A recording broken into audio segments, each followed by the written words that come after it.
On commence donc par parler du coronavirus. L'inquiétude monte en France après qu'on ait appris que plusieurs cas, plusieurs centaines même, s'étaient développés en Italie. D'où cette question, faut-il que nous fermions nos frontières? Alors, les responsables politiques sont assez prudents, mais par exemple, Éric Ciotti, qui se trouve être le président Les Républicains du département des Alpes-Maritimes, demande dans un tweet des mesures renforcées de contrôle à la frontière, la mobilisation des établissements hospitaliers, mais aussi la mise en œuvre d'un plan d'urgence dans son département des Alpes-Maritimes. Et puis il y a cette question de la fermeture éventuelle des frontières aériennes. Si Air France a suspendu ses vols avec la Chine, il est encore possible d'atterrir en France en venant de Chine par d'autres compagnies, ce que regrette Marine Le Pen. Écoutez.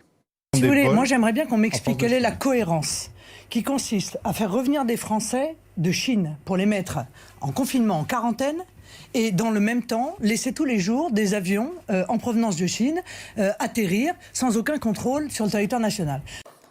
Alors, ce qu'on peut répondre à Marine Le Pen, c'est que les Français rapatriés venaient de la région du Wuhan, qui est région dont on sait qu'elle est contaminée, et aucun Chinois ne peut sortir de cette région pour venir chez nous. N'empêche qu'il y a une vraie inquiétude, Jean-Daniel Lévy, dans l'opinion. Est-ce que vous sentez une montée une demande de fermeture supplémentaire de frontières terrestres, aériennes? Déjà, une inquiétude, une suspicion et un doute. L'inquiétude qui existe face au développement de cette pandémie, de ce qui apparaît aux yeux des Français comme étant une pandémie, une suspicion en disant est-ce qu'on nous dit véritablement complètement la vérité en France sur la nature de la gravité de cette situation. Il y a un doute là-dessus. Et puis un doute également concernant en fait la manière dont les autorités publiques peuvent aujourd'hui prendre la parole. Et ça renvoie à des doutes qu'on voit de manière généraux ou quasiment systématiques dès lors qu'il y a des enjeux de santé qui sont des enjeux de santé qui sont nature à nous dépasser collectivement et qui font que on va se demander si on n'est pas face à un État, d'un point de vue général, ou face à des responsables politiques qui vont avoir tendance à minorer une réalité. Et quand Marine Le Pen prend la parole de cette manière-là, elle a un écho qui est un écho assez important, en tout cas auprès d'une part importante de la population française, qui est dans cette forme de théorie entre le complot d'un côté, l'incapacité ou le doute concernant la sincérité du propos qui peut être tenu de la part de ceux qui s'expriment dans l'espace public. Vous pouvez vous rappeler par exemple que lorsqu'il y avait eu le débat, en fait, et en tout cas le SRAS H1N1, une vraie interrogation sur la manière dont les autorités publiques avaient pu être amenées à prendre et à tenir compte de la gravité de la situation et tenir compte en fait des enjeux pour pouvoir mettre en place le dispositif qui était à la hauteur des attentes des Français. Donc on a ce regard qui est un regard où on va dire aujourd'hui les responsables politiques ne sont peut-être pas forcément les bons experts et peut-être qu'ils ne veulent pas affoler la population française et ne nous disent pas la totalité de la réalité de ce qui se passe dans notre pays. Alors vous parlez de cette inquiétude, on apprend à l'instant, et ça ne va probablement pas contribuer à la diminuer, que l'OMS appelle à se préparer à une pandémie mondiale à partir du coronavirus. Puis voici un autre élément. On vous pose la question sur le site du Figaro. Pensez-vous que la France est bien préparée en cas d'épidémie? La réponse est assez majoritairement négative, à près de 60%. Ce qui est intéressant, c'est qu'il y a 130 000 votants, donc ça, de toute évidence, ça mobilise les internautes. Georges Kuzmanovic, votre point de vue sur ce sujet? Mon point de vue, c'est que la mondialisation est bien mal préparée à ce genre de pandémie quand elles éclatent. Et on voit bien combien sont embarrassés des pouvoirs politiques qui ont appliqué des politiques néolibérales pendant des années. Quand on a un ministre de la Santé qui dit qu'il faut se préparer au combat, mais avec quelle armée? Si demain, ce sont des milliers de Français qui sont touchés, s'il y a une pandémie, ça peut arriver. Dans quels hôpitaux, quels lits? Parce que des centaines, des milliers de lits ont été fermés. Alors ça fait un an le ministre a dit hier qu'il y avait une centaine d'hôpitaux qui, d'ores et déjà, se tenaient prêts. Oui, mais des milliers de lits ont été fermés. Malades. Les urgences sont en grève parce qu'ils sont déjà, là, maintenant, aujourd'hui, à saturation, sans qu'il y ait une pandémie de ce type-là. Et donc, on a un souci. Alors, je suis d'accord avec ce qu'a dit Jean-Daniel Lévy, mais on a quand même un pays qui se souvient qu'il y a eu le sang contaminé. Et des inquiétudes quant à l'attitude de ceux qui nous gouvernent. Est-ce qu'ils iraient jusqu'au bout? Récemment, on a eu le problème avec Lubrizol. Est-ce qu'ils sont prêts? Est-ce qu'ils vont dire clairement les choses? Or, si vous pensez qu'on nous cache quelque chose ou pas? Non, mais là, vendredi dernier, ce vendredi est sorti. Ce sujet m'intéresse beaucoup parce que nous, on défend la souveraineté pharmaceutique. Et c'est un problème que nous n'ayons pas de dispositif dans notre pays pour nous prémunir quand il y a une urgence contre des pandémies, parce que ces choses-là arrivent, malheureusement, comme il n'y a pas de fin de l'histoire, il n'y a pas de, beaucoup de principes actifs qui entrent dans la composition des médicaments sont fabriqués en Chine ou en Inde, ou tout simplement, on n'a pas les brevets, on n'a pas les moyens de répondre rapidement en cas de besoin. Or, ce qu'on nous dit pour le moment, c'est que l'information qu'on a sur le coronavirus, c'est qu'il est très, très aisément transmissible, comme une grippe normale, par voie aérienne, mais qu'il est peu létal. Or, l'analyse faite par The Lancet, qui est un des principaux journaux médicaux au monde, revue britannique, de ce vendredi, montre qu'on a des risques de létalité à 4%, ce qui là devient extrêmement dangereux et colossal pour tout, pour l'économie, pour le fonctionnement, pour le flux économique, pour les flux des citoyens, enfin pour le fonctionnement normal de nos pays très complexes. Et ils le basent sur les résultats qui leur viennent d'Italie ou des résultats qu'ils ont de Chine. Et je rappelle, c'est là qu'il y a eu un problème grave, qui est depuis 2010 un des problèmes principaux au niveau de l'OMS, c'est les transformations rapides des virus. Et le problème, c'est que ce genre de virus-là, ce qui inquiète toujours les autorités médicales, c'est la mutation du virus en quelque chose de plus létal.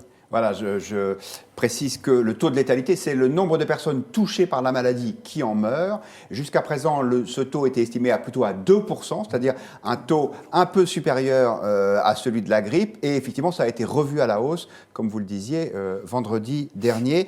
Bertrand Perrier, la question qu'on se posait, c'était faut-il fermer nos frontières à titre de précaution, ou est-ce que ça ne ferait qu'affoler les populations ? Je crois que cette crise, comme toutes les crises sanitaires, est assez symptomatique du discrédit de la parole politique. Voilà, les politiques peuvent faire ce qu'ils veulent, peuvent dire ce qu'ils veulent, on ne les croit pas, et donc on nous cache nécessairement quelque chose. Évidemment, il se trouve toujours une Marine Le Pen pour attiser un peu ces braises. Alors après, oui, on peut fermer les frontières. Il se trouve que je ne suis pas du tout un spécialiste de la question, mais je n'imagine pas que les virus aient un visa qu'on pourrait contrôler à Menton pour leur refuser l'accès et les renvoyer en Italie si par malheur ils se présentaient à notre frontière. Donc je vois pas bien. Et puis il faut quand même pas. Enfin, il y a une personne hospitalisée en France. Hein. Il y en a une.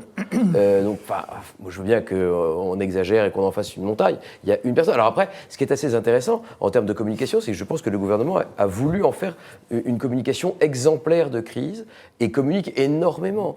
Il y a eu encore une réunion à Matignon ce week-end. Olivier Véran, le nouveau ministre de la Santé, a communiqué en expliquant que de nouveaux lits allaient être ouverts puisqu'il y avait 38 hôpitaux qui auparavant étaient susceptibles d'accueillir des malades du coronavirus. Il y en aura désormais 70. Les dépistages vont être facilités. Également, les masques vont être commandés en nombre pour le personnel hospitalier puisqu'on sait très bien que ce sont eux qui ont besoin de masques et que les gens dans la rue n'en ont pas besoin. Donc je pense qu'ils ont voulu faire quelque chose d'irréprochable et malgré tout, ça n'est jamais suffisant parce qu'il y a toujours un fond de méfiance, de suspicion que peut-être on nous cacherait des choses. La réalité, c'est quand même qu'il y a une personne hospitalisée en France pour le coronavirus. Alors il faut préciser que, contrairement à ce que certains commentateurs ont dit, à mon avis, un peu vite, Marine Le Pen au grand jury hier, RTL, Figaro, LCI, n'a pas demandé la fermeture des frontières. Elle a dit, à partir du moment où les mesures de confinement en Italie sont sérieusement mises en œuvre et respectées, il n'y a pas de raison de fermer la frontière, mais peut-être que ce sera nécessaire si l'épidémie est hors de contrôle en Italie. Julie de Wentrop, vous êtes journaliste politique. Est-ce qu'il vous paraît légitime qu'un sujet comme celui-là fasse l'objet d'un débat, ou est-ce qu'il ne devrait pas être le monopole des spécialistes et des responsables sanitaires ? Le problème, c'est que les spécialistes et les responsables sanitaires ont eux aussi des paroles qui entretiennent une certaine suspicion. Et je pense notamment à l'OMS, l'Organisation mondiale de la santé, qui a été beaucoup critiquée pour avoir tardé a déclaré l'urgence mondiale. Elle l'a fait un mois après avoir été informée par la Chine de l'existence d'une épidémie.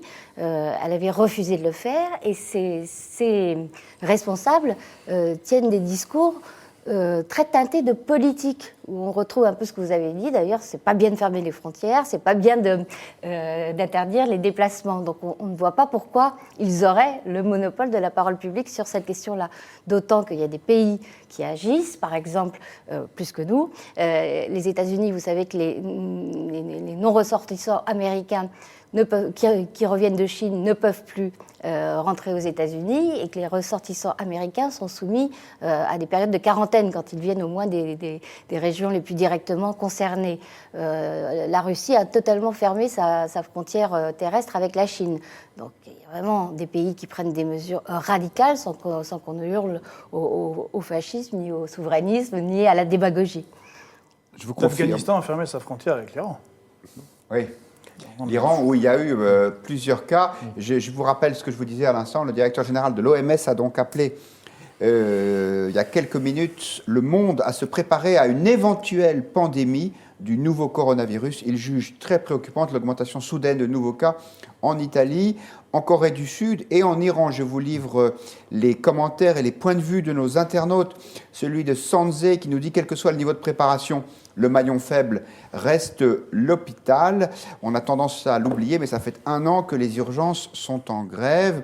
Il manque du personnel dans les hôpitaux, ajoute Paul sur le site du Figaro. Imaginons une épidémie. Où trouve-t-on le personnel soignant dont on a besoin ?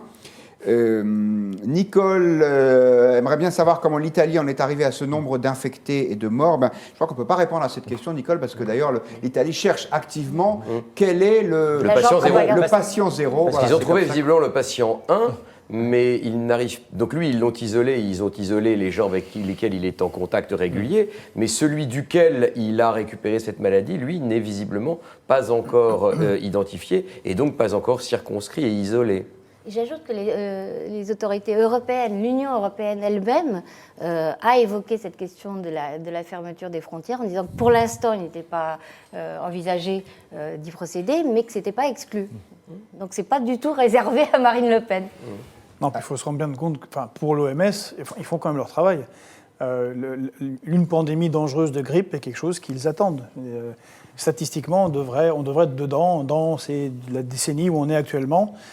Celle qui est régulièrement, elle touche l'humanité, elle fait énormément de dégâts. On pense à la grippe espagnole. Ma grand-mère, qui avait connu toute petite la Première Guerre mondiale, se rappelait surtout de la panique qu'avait provoquée la grippe espagnole.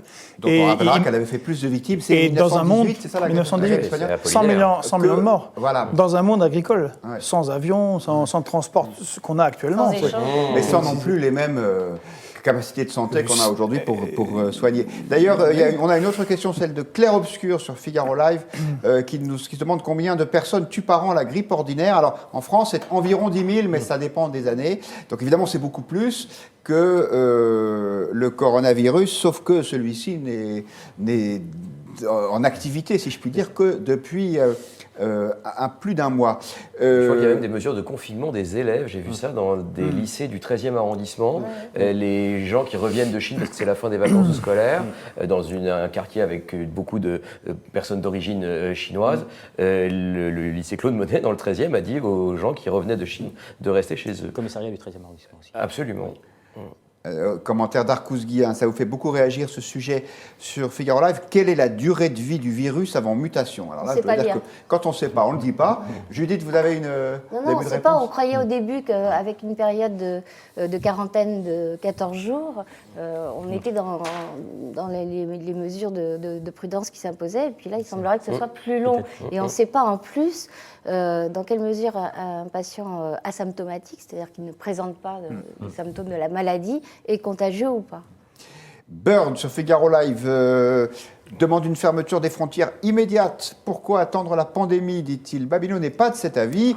Même s'il y a une pandémie nationale, on a les structures suffisantes pour gérer ce virus. Je sais que Bertrand Perrier était impatient d'avoir le point de vue de Babineau. Je suis toujours impatient d'avoir le point de vue de Babineau. Le voilà. Et puis Marianne qui estime que la France est mal préparée car elle n'a pas mis en place les mesures de vérification.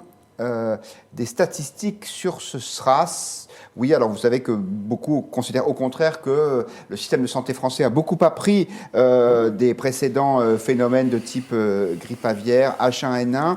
Et puis, voilà, je crois qu'on s'est tout dit. Ah si, une dernière question d'Arcus sur Figaro Live. Quand va-t-on trouver un vaccin contre le coronavirus? Il me semble que l'Institut Pasteur avait dit que ça prendrait 6 mois. Mais voilà ce qu'on pouvait dire sur ce sujet, encore une fois, où on donne un point de vue sans être forcément des spécialistes médicaux.